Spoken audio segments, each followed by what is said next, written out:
Olá pessoal, sejam todos muito bem-vindos. Você está no Você Pode 22, o podcast do Hospital 22 de Outubro e da Associação Paulista de Medicina de Mojimirim, para falar sobre saúde, inovação, qualidade de vida. Eu sou Elias Ajub, médico psiquiatra do Hospital 22 de Outubro, e hoje eu tenho aqui como convidado para vocês uma pessoa muito especial, o Dr. Carlos Eduardo Gzewitowski. Ele que é médico formado, mas muito bem formado, na nossa querida Faculdade de Medicina de Botucatu, da Unesp, onde eu também me formei, botucatuense também, e gastroenterologista. Du, você começou como gastro. Formei em 87, me tornando botucudo oficial, né? Aí fiz a residência mais 3 anos lá em Botucatu, e aí fui para a vida, fui para o mundo.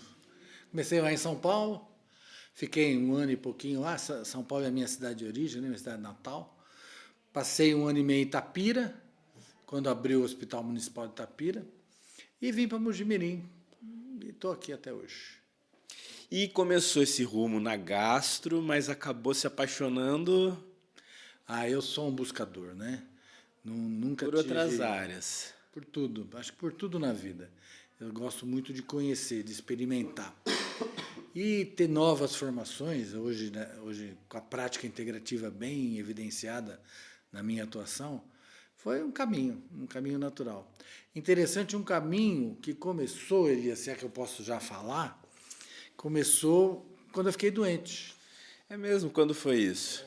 Cara, isso já tem lá pelo ano de 95, 96, mais ou menos. E eu me vi num estado que hoje eu considero uma depressão. Não procurei ninguém para me cuidar, né? Aquela autossuficiência médica que a gente ainda carregava na época. E aí eu acabei me deparando com uma situação assim. Eu tive um convite de um amigo, uma amiga aqui de Mojimirim, para eu fazer um treinamento vivencial. E eu fui fazer um treinamento vivencial, muita gente conhece, chamado Leader Training. Um Leader Training. Fazer um Leader Training. E lá eu acabei tendo contato com várias técnicas, várias dinâmicas que usavam de outras coisas que não a nossa medicina alopática tradicional. E aí eu falei, quero aprender esse negócio. E comecei a estudar, fazer curso e trabalhar na área. Eu fui ser médico dessa empresa e fiquei alguns anos, participei de outras empresas desse mesmo ramo. E aí comecei a minha busca, que ainda persiste. Ainda estou aqui buscando até hoje. Você falou da sua prática integrativa, que tem a ver com a questão da medicina integrativa. Conta pra gente o que é isso, o que significa medicina integrativa. Medicina integrativa, hoje em dia, é um nome que se dá para coisas diferentes, várias coisas até diferentes. Você tem, por exemplo, um ramo da medicina integrativa funcional, aquela onde o médico vai buscar tratar com vitaminas, oligoelementos, tem uma visão bem particionada, com aquele olhar bem minúsculo para o corpo humano, que se assemelha muito ao que na minha época de 30 anos atrás era a medicina ortomolecular. Esse é um ramo hoje que se fala medicina integrativa funcional. Eu, na verdade, conjugo a prática integrativa, essa que está evidenciada no SUS, aquela 36 nomes de práticas que existem, algumas delas eu tenho formação. Tá? Por exemplo, Lian Kun, que é uma medicina tradicional chinesa, é uma ginástica laboral. Ela mistura conceitos da ortopedia nossa tradicional com ortopedia praticada pelos médicos chineses antigamente. Fiz um curso de formação nisso, participei. Durante algum tempo, aqui no município vizinho de Mogi Guaçu, eu tive um grupo que eu conduzi, foi muito bacana. É um desses aprendizados. Tá? Como se chama a técnica, então? Lian Kun.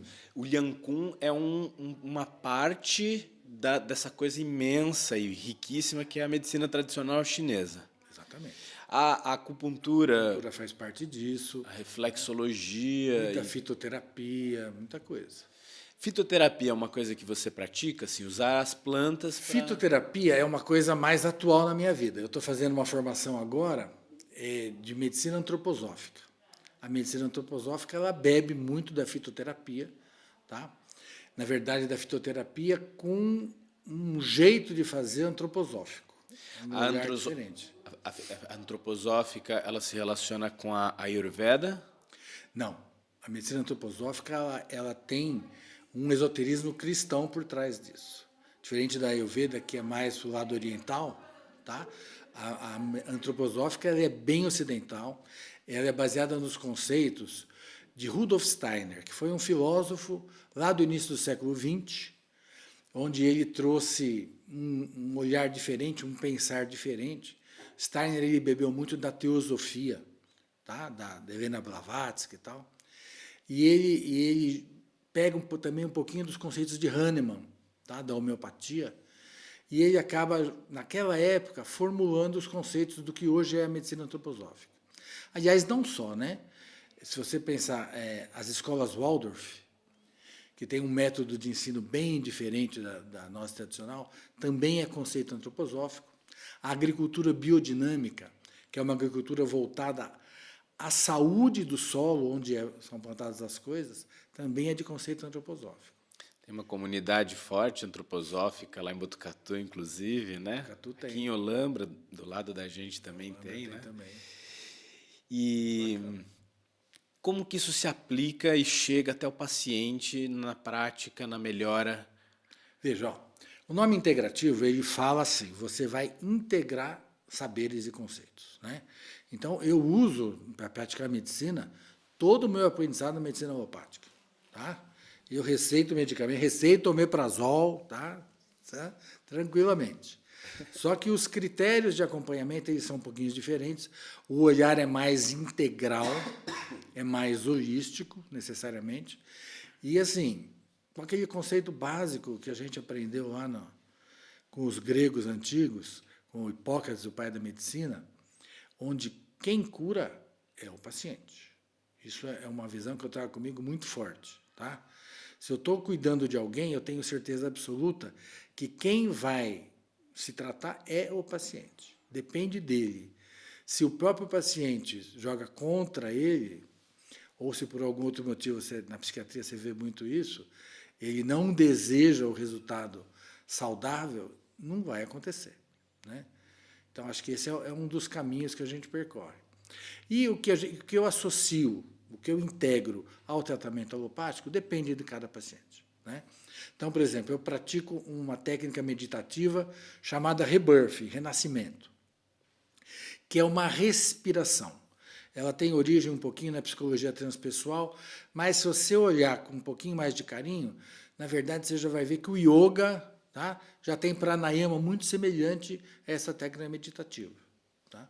E tem pacientes, por exemplo, com ansiedade crônica, que têm um excelente resultado fazendo 10 sessões de renascimento. É uma coisa incrível.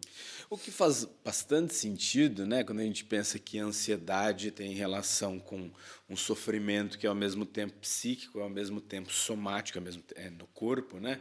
E que, por exemplo, um disparo que o cérebro faça de uma percepção de perigo, de tensão, vai modificar coisas no corpo, inclusive, entre elas a respiração.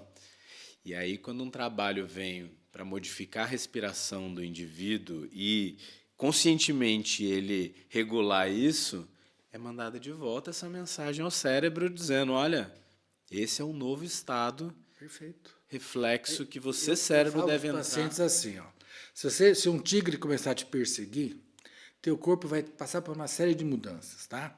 Você vai ter dilatação na pupila, vai ter taquicardia, vai ter uma respiração, uma taquipneia, uma respiração aguçada, forçada. O teu estômago vai encher de ácido clorídrico, né? Vai jorrar adrenalina nas suas artérias e veias. E disso tudo, o que é que você consegue controlar? A respiração. Tá? Claro que tem gente que diz que controla o batimento cardíaco. Eu não aprendi isso ainda, né? Mas os faquires por aí conseguem. Mas o ser humano mais comum, ele vai conseguir controlar a respiração. Fazendo isso, ele começa a fazer a cascata voltar ao contrário. Tá? Você vai começar a baixar a bola em tudo. Certo? Na parte aguda, é fácil, né? A hora que o tigre desaparece da sua vista, você acalma. A questão é o estresse crônico. Aquela coisinha que está batendo em você, está pingando todo dia, todo dia, todo dia. É a mulher que tem um casamento disfuncional com um marido que a agride, é um chefe que faz assédio. Tá? Essas pessoas sofrem muito.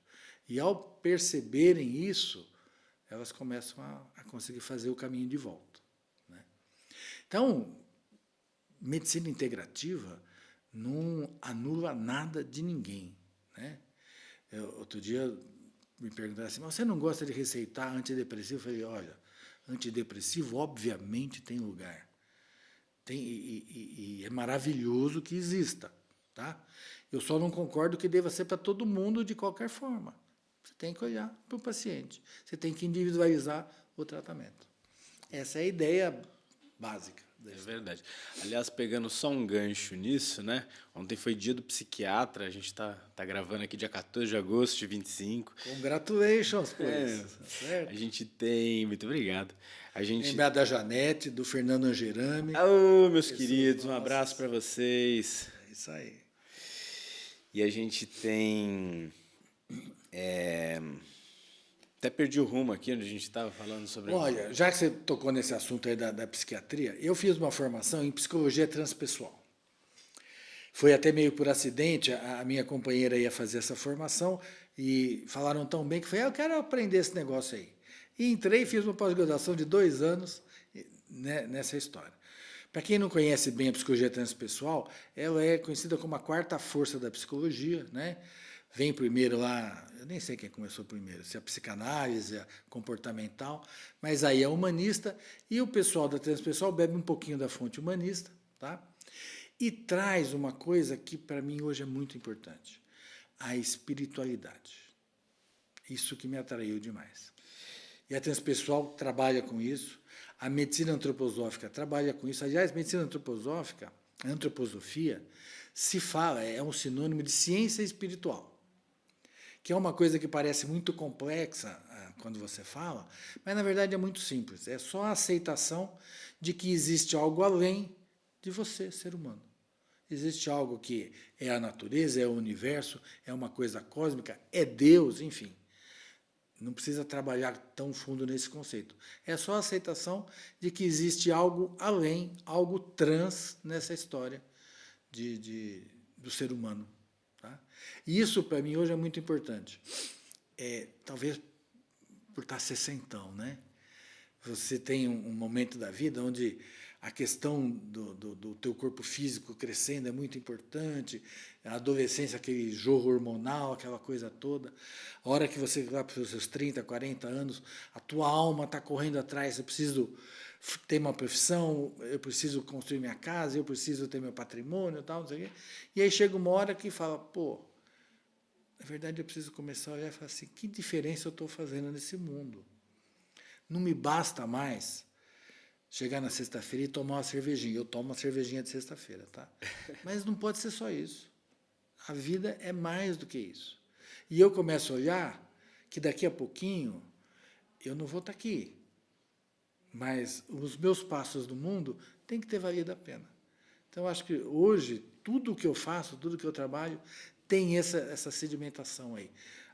O espiritual da coisa é muito importante. Ontem um paciente me perguntou, doutor, qual o sentido da vida? Acho que você respondeu um pouquinho disso agora, né? Assim, a hora que a gente começa a ficar mais velho e começa até a pensar na finitude com mais força, e aí vem pensamentos como esse, né? Como me sentir de alguma maneira eternizado, deixando alguma coisa aqui para quem fica, é uma das formas de se eternizar, por que não, né? É um caminho, é um jeito. Mas eu acho que, assim, provavelmente tem muitas pessoas que passaram por esse mundo que deixaram coisas aqui que a gente não sabe mais nominar quem foi. Mas a energia deles está aqui com a gente, né? Quantas e quantas coisas apareceram aí, desde quem descobriu a roda, quem trouxe o fogo, a gente não sabe, virou tudo mito hoje em dia, né? Então, provavelmente um dia seremos mitos também. Né? Não teremos mais nome, não teremos reconhecimento prédios que vão estar marcados alguma coisa. Mas o importante é que a energia que a gente passou pelo mundo vai estar por aqui.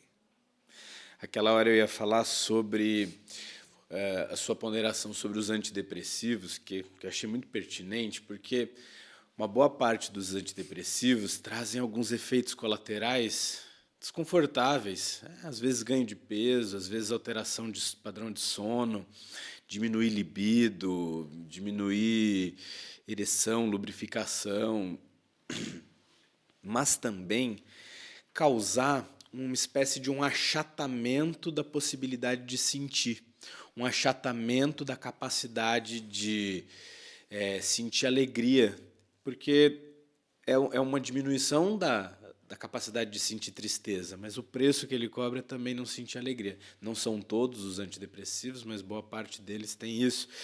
E, puxa, pensar em como curar ou como tratar uma pessoa sem precisar desse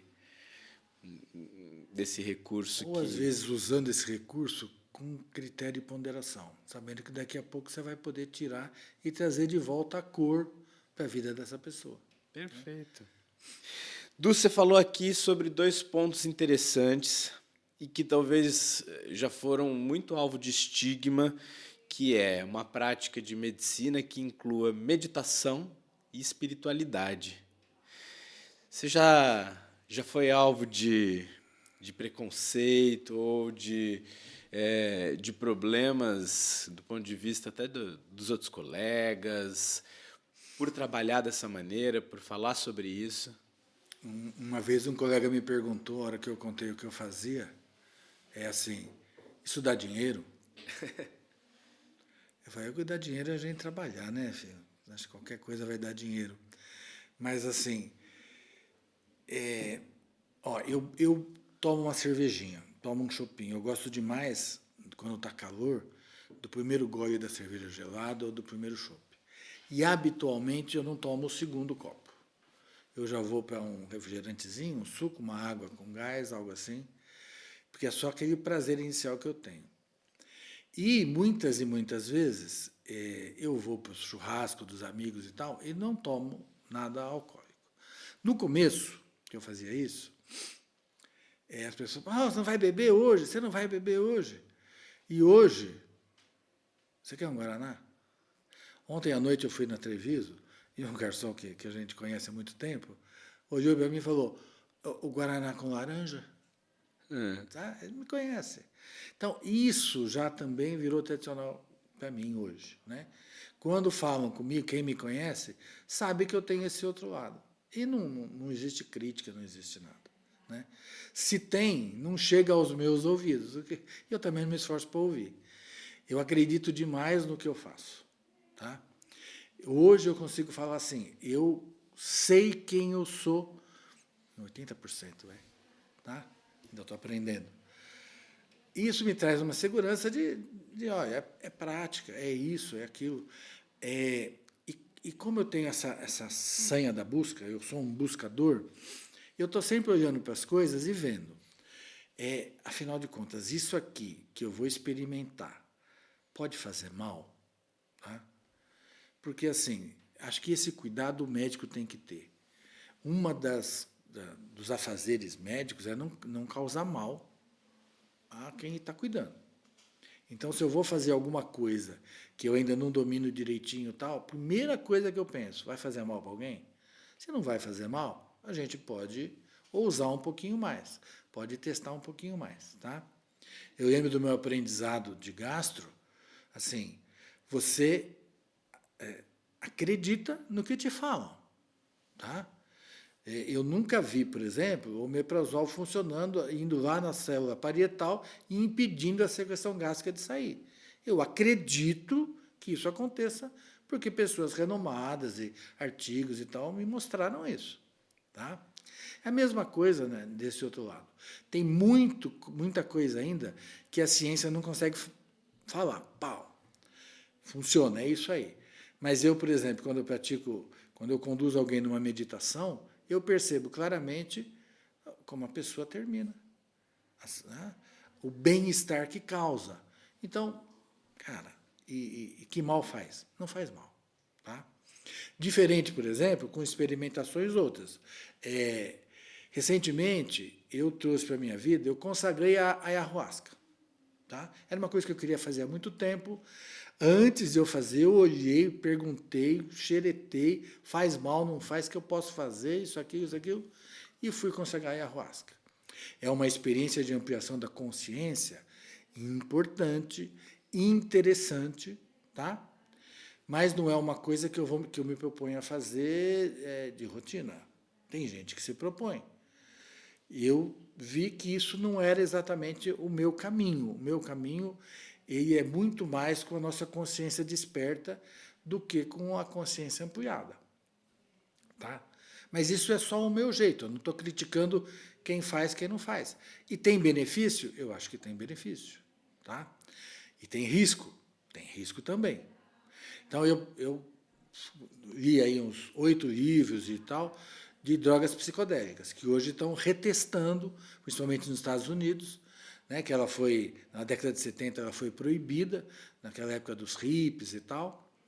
Hoje, existem questões de saúde mental que está difícil tratar. Né? Aquele transtorno pós-traumático. Que nos Estados Unidos eles fazem muito estudo com os veteranos de guerra e tal. E aí está tendo um razoável sucesso. Os estudos promissores, né, principalmente com o MDMA, que é o conhecido como êxtase, né? O êxtase. Metileno, dioximetanfetamina, e que não foi ainda aprovado pelo FDA para isso, mas, como você disse, é uma população que sofre muito e que todas as outras abordagens ainda não estão com grande resultado, né? Essa traz esperança de conseguir modificar essas vivências muito sofridas que essas pessoas ficam repetindo, com flashbacks, com revivescências, né, no transtorno de estresse pós-trauma. Mas você estava contando que você andou, então, se aventurando pelas leituras dos psicodélicos. E aí, depois disso, leu? Eu sou aprendeu? Um aprendiz disso, não. Eu sou um aprendiz. Aí eu não me atrevo a falar para outra pessoa fazer isso. Ainda eu sou o meu primeiro paciente, tá? Nesse aspecto. Mas é uma coisa interessante, é uma coisa que eu gosto muito. Tá? No fim, assim, a medicina antroposófica, que é hoje o meu dia a dia, está me tomando. Né? É de chegar em casa e ficar estudando. Né? É de amanhã, por exemplo, eu vou participar, vou assistir um colega atendendo. Tá? Então, eu estou nessa fase de aprendiz. Meu planejamento o ano que vem, começar a ter um ambulatório de medicina antroposófica. Olha que maravilha. Eu acho que é uma coisa bacana demais, vale a pena, traz um resultado excepcional, tá? Só que eu preciso ter uma segurança para falar, chique. Não estou medicando? Estou medicando com antroposofia, sim.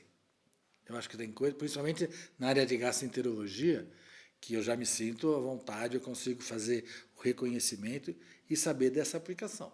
Estou usando no dia a dia. Converso com o paciente, explico para ele, vamos usar isso. É uma abordagem um pouquinho diferente dessa tradicional. Quem topa, a gente está fazendo. E tem sido legal. Acho que aprender é muito bacana, né? Aprender é bacana mesmo, né?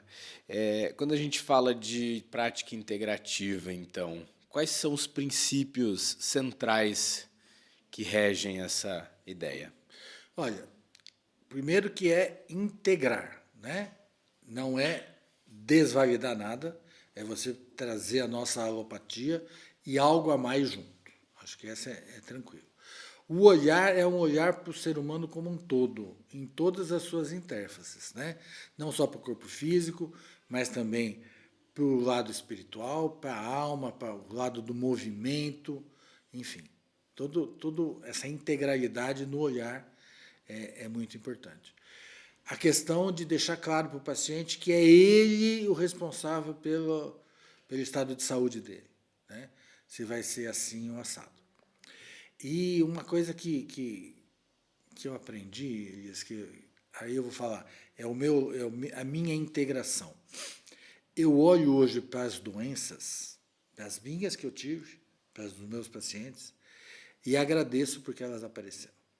Eu acho que a doença é um agente de mudança excepcional na vida das pessoas. Tá?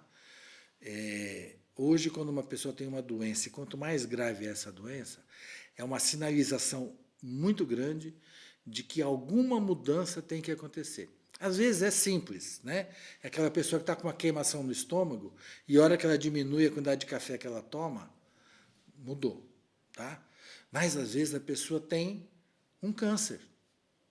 E aí a necessidade dela entender que esse câncer veio para ela, para que ela mude alguma coisa na vida dela, também é uma tarefa que a gente está se propondo a fazer. Tá?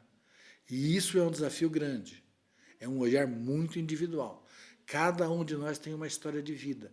Cada um de nós tem um propósito de vida. Tá? E, às vezes, quando a gente foge um pouquinho do propósito para que a gente veio, é que a doença vem e fala, ó, precisa corrigir essa rota aí. Tá? Então, esse é a medicina integrativa do Carlos Eduardo. Tá? Nós estamos estabelecendo esse tipo de coisa. Interessante. Du, a alimentação é um ponto muito chave, né, para a gente tomar do ponto de vista de integrar saúde, e que às vezes as pessoas são tão desatentas, né? Elas comem o que tem, quando dá. E mais do que isso, o acesso que a gente tem à alimentação saudável hoje diminuiu, né? Diminuiu. Se você hoje for ao supermercado e começar a prestar atenção no que é oferecido para você comprar, tem pouca coisa saudável. Né? Enfim, é o momento do século XXI que a gente vive. Mas a gente não pode deixar de frisar que também, assim, nunca tivemos tanto câncer de intestino como tem hoje.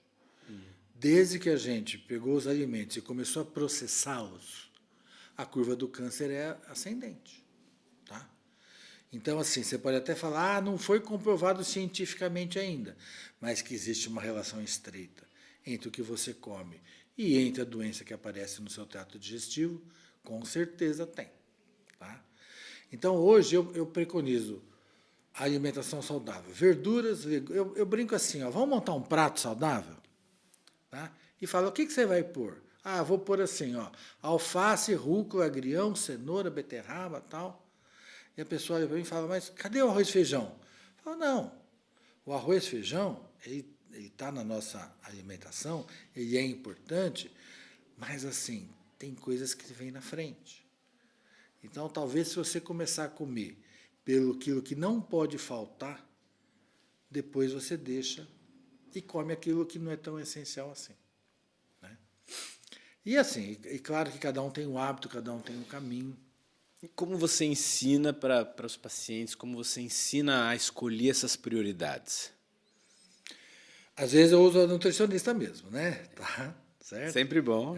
É uma coisa complexa, uma parceria bacana, né, que a gente tem e tem que acontecer. Mas, assim, no grosso modo, é o alimento fresco, o alimento que vem da terra. Quanto menos manuseio, melhor. Esse é o alimento mais saudável e mais adequado. É você comer... a minha filha é vegana, ela que me perdoe, mas precisa comer carne, tá?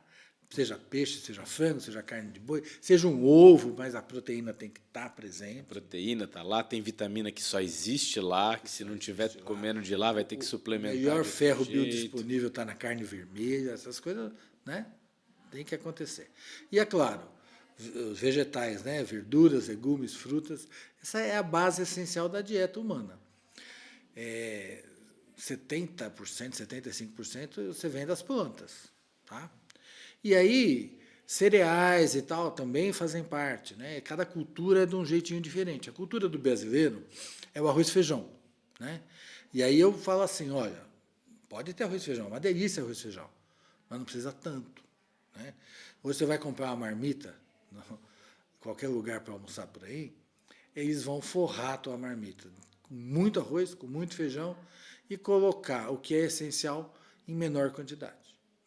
Eu, quando vou comprar marmita, eu não compro arroz e feijão está em casa. Eu compro o essencial. Né? Acho que isso é a maneira que o gastroenterologista pode atuar. Claro que tem minúcias, né? Aí você vai ver pessoas que têm outras doenças, o diabetes, a pressão alta, né? coisas desabsortivas, tal. Então, você vai manusear de outra forma. Mas, do grosso modo, é isso. Ó, a maior parte dos obesos, né, eu não trato de obesidade. Eu sou clínico, e o clínico que cuida de obesidade é o endocrinologista. Eu brinco, né? O gastro é o que te ensina a engordar. O endócrino vai te ensinar a emagrecer. Mas claro que passa pela gente. Né? Hoje, por exemplo, a esteatose hepática é uma coisa muito presente. A gente está fazendo diagnósticos cada vez mais graves e em maior quantidade. E passa para a pessoa ter um peso mais adequado. Né, ter uma relação aí, um IMC mais adequado. E passa pela alimentação. Não só por isso, pela atividade física. É fácil fazer atividade física? Para quem gosta, é. É uma delícia. Para quem não gosta, é um desafio grande. E a gente tem que ensinar a pessoa. Olha, tem que fazer, tem que começar. No fim, quem adere consegue bons resultados. Né? E eu acho que não. Agora, é fácil? Viver é fácil? Não é, é desafiador. Viver é desafiador. Né? Então, é um desafio. E o que é felicidade, Edu? Olha, felicidade não é um objetivo. Tá? Felicidade você encontra no caminho. Tá? Você vai ter lá seus meta-objetivos. Eu quero ter paz, eu quero ser feliz, não sei o quê. Cara, não tem caminho para isso. Então, eu penso assim, tem as suas metas, tem o seu propósito, tá? E se você fizer uma busca saudável por isso, você vai ser feliz nessa trajetória. O que mais importa é a trajetória, né? Trajetória. Muito bom. Edu, tem algum caso em que a medicina integrativa não se encaixa, não cabe? Para esse caso aqui não faz sentido. Existe isso? Eu acho que existem pacientes onde a medicina integrativa não faz sentido. Me conta mais. Tá? Eu acho que tem pessoas que têm uma crença muito forte em outras coisas, tá? E aí você pode tentar colocar alguma coisa e não vai ter uma aceitação, não vai ter uma permissão do sistema da pessoa. Tá? Eu tenho pacientes assim, e aí com esses a gente usa o recurso que ele aceita fazer. Tá? Mas, de uma maneira geral, não tem contraindicação. Pode fazer tranquilo. Você falou uma coisa que é bem relevante, né? A gente aprende nos manuais sobre orientações, como conduzir determinados tratamentos em patologias, mas quando a gente está ali na prática, o paciente, a gente, ou a família, a gente entender o que o paciente vai conseguir fazer, vai ter aceitação para fazer, vai conseguir incorporar. Nosso esforço é de tentar fornecer ferramentas, ser ferramenta para que esse paciente consiga usar essas estratégias, né? Sim. Porque no fim tudo volta ao começo do nosso papo, que é o paciente que se cura, não é o médico que cura ele. Du, você já teve algum caso assim que te marcou muito e que te fez mudar de rumo? Além do seu? Além do meu. Olha, existe um caso que ficou emblemático para mim. É assim, de uma pessoa com um câncer bastante invasivo, uma celularidade dele no câncer de intestino importante, e que essa pessoa, ela por algum tempo resistiu a fazer o tratamento habitual, indicado, cirúrgico, quimioterapia e tal. Ela tinha um olhar muito importante para essa questão mais integrativa, mas ela queria fazer só isso. E aí a gente trabalhou um pouquinho de fazer tudo junto. Olha, precisa operar. Precisa fazer a quimio hoje. E, ao mesmo tempo, a gente vai fazer a acupuntura, a gente vai fazer reflexologia, reiki, o que mais que teve? E teve uma ervinha de São João, tal, uma coisa assim. E aí o sucesso foi absoluto, né? E a gente, uma pessoa que estava muito voltada por um caminho, ela veio para o equilíbrio. Então, isso marcou muito para mim. Tá? Agora, de você conseguir, por exemplo, eu tenho muito paciente, fica dependente da família do omeprazol, né? Os inibidores de bomba de próton, porque eles são remédios maravilhosos. Eles se propõem a diminuir a acidez do estômago e fazem isso muito bem. Tá? Só que a acidez do estômago é importante para a vida, para você digerir os alimentos. A ideia é que você não permaneça tomando isso muito tempo. E para alguns, o desafio de você mudar o teu estilo de vida é tão grande que ele acaba ficando, como o remédio melhora, ele fica tentando usar. E eu comecei a utilizar medicamento antroposófico, com um resultado muito bom. Eu estou conseguindo tirar o hábito ou o vício do IBP, do omeprazol, passando por uma coisa mais sossegada, que é mais fácil de tirar depois. Isso tem sido uma rotina. Olha que interessante. Tem vários estudos falando aí desse uso crônico dos primos do omeprazol, né, dos inibidores de bomba de prótons, poderem causar pólipos, causar síndromes desabsortivas, então dificuldade de absorver vitamina B12, por exemplo. Ferro e vitamina B12 com certeza absoluta. Né? Você precisa do meio ácido para ele ser absorvido. A hora que você tira o ácido, absorve menos. Tá? Tem até estudos que falariam sobre um desfecho de demência, mas no sentido de prejuízo cognitivo quando tem essas deficiências vitamínicas. Então, sem muito catastrofização, mas com uma ideia de saúde de verdade, ser um uso racional desse medicamento. E conta direito assim como é que essa coisa da antroposofia para esse aspecto. Bom, você está me pedindo coisa que eu ainda não sei responder de tudo, tá? Mas assim, olha, a antroposofia ela vai medicar não só pela patologia que a pessoa apresenta. Ela vai, por exemplo, olhar para se a pessoa foi uma criança que ela chama de cabeça grande ou cabeça pequena, tá? Uma é aquela criança mais agitada, mais proativa, outra é aquela criança mais calma, mais tranquila, tá? Aí a antroposofia vai olhar também para o tipo de caráter da pessoa, tá? Se ela é melancólica, se ela é sanguínea, tá? Isso também modifica o tratamento. É uma coisa interessante. E para o ser humano adulto, você vai olhar para ele e trazer algumas características assim. Essa pessoa, na vida, ela é mais cuidadosa, ela é mais maternal. Essa pessoa, ela é proativa, ela é de dar, não pode bater na mesa aqui, de dar amor na mesa. Essa pessoa é uma pessoa que parece um CEO de uma empresa, aquele líder nato que olha e vê. Aquela é a pessoa mais taciturna, que ela parece que tem 2000 anos de idade com aquele olhar mais assim. Esse tipo